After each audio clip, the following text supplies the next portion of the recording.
ઉત્સાહી ઉદ્યોગ સાહસિકો જે છે જેમને લોન લેવી છે, એમએસએમઈ લોન લેવી, એના માટે કેટલી સરળ છે અને એના માટે દસ્તાવેજો કેવા કેવા તૈયાર કરવા આપણે, એમાં કયા કાગળિયા લાગતા હોય? એમએસએમઈ લોન છે ને એ મેં તમને કીધું ને એ રીતે સિમ્પલ વસ્તુ છે. ખાલી એમએસએમઈ ને જે લોન મળે પ્રોજેક્ટ ફાઇનાન્સ એને એમએસએમઈ લોન કહેવાય. પણ ચાલુ સ્કીમની આપણે વાત કરીએ તો ગુજરાત સરકારની પણ એક બહુ પાવરફુલ સ્કીમ છે, બહુ જ સરસ સ્કીમ છે અને દરેક એમએસએમઈ હોલ્ડર એનો બેનિફિટ લેવો જોઈએ. એનું નામ છે આત્મનિર્ભર Gujarat scheme for assistance to MSMEs. બહુ સારી સ્કીમ છે. એમાં ગુજરાત ગવર્મેન્ટે શું કીધું, એને ગુજરાત ગવર્મેન્ટે ગુજરાતના જે તાલુકાઓ છે ને એને 3 તાલુકાઓમાં ડિવાઈડ કરી નાખ્યા. પહેલો એવો કે જે વિકસિત તાલુકો હોય, બીજો વિકાસશીલ અને ત્રીજો અવિકસિત તાલુકો. 3 કેટેગરીમાં ડિવાઈડ કરી નાખ્યા અને એ કેટેગરી વાઇઝ નક્કી કર્યું કે એને કેટલી સબસિડી મળે.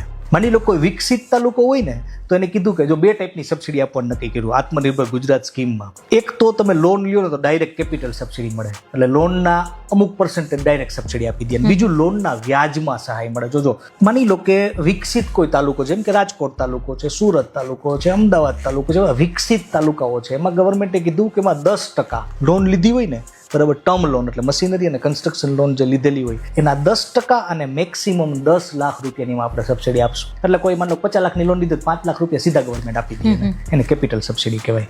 અને વ્યાજ સહાય આપશું કે ખાલી કેપિટલ સહાય નહીં, 5% અમે તમને 5 વર્ષ માટે વ્યાજ સહાય આપશું. એટલે તમારી લોન 9% હોય ને તો 5% અમે ભરશું, તમારે 4% જ ભરવાના. બોલો 4% રૂપિયા કોણ વાપરવા દે વર્ષના 4%? સારી વસ્તુ કહેવાય. બીજી વસ્તુ, બધી કેટેગરી મેં એમ કીધું કે જો કોઈ લેડી હશે બિઝનેસમેન તો 1% એક્સ્ટ્રા આપશું, તો અમે તમને 6% આપશું. 9%ની લોનમાં 6%. Can you imagine? હજી આગળ વધી, લેડી જો 35 વર્ષ કરતા નાની હશે તો હજી 1% એક્સ્ટ્રા. તો યંગ એન્ટરપ્રેન્યોર્સને પર્ટિક્યુલરલી વિમેન જે છે એમને પ્રોત્સાહન મળે એટલા માટે એમાં આ વસ્તુ એડ કરવામાં આવી.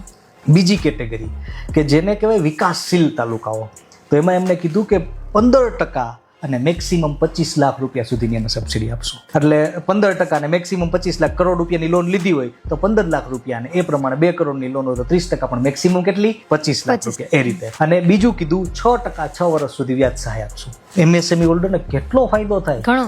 6%. અને એમાંય જો લેડીઝ હોય તો 1% એક્સ્ટ્રા, લેડીઝ 35 વર્ષથી નાની હોય તો 1% બીજો એક્સ્ટ્રા, તો એમાં કેટલી 8% સુધી થઈ જાય. ત્રીજું અવિકસિત માટે એને કીધું 25% અને મેક્સિમમ 35 લાખની સબસિડી આપશું. કેવડો ફાયદો થઈ જાય. બીજી વસ્તુ, 7% 7 વર્ષ સુધી આપશું સહાય. એમાંય પાછું બે કેટેગરી, યંગ એન્ટરપ્રેન્યોર વાળી કીધી, લેડીની કેટેગરી તો લાગુ પડે.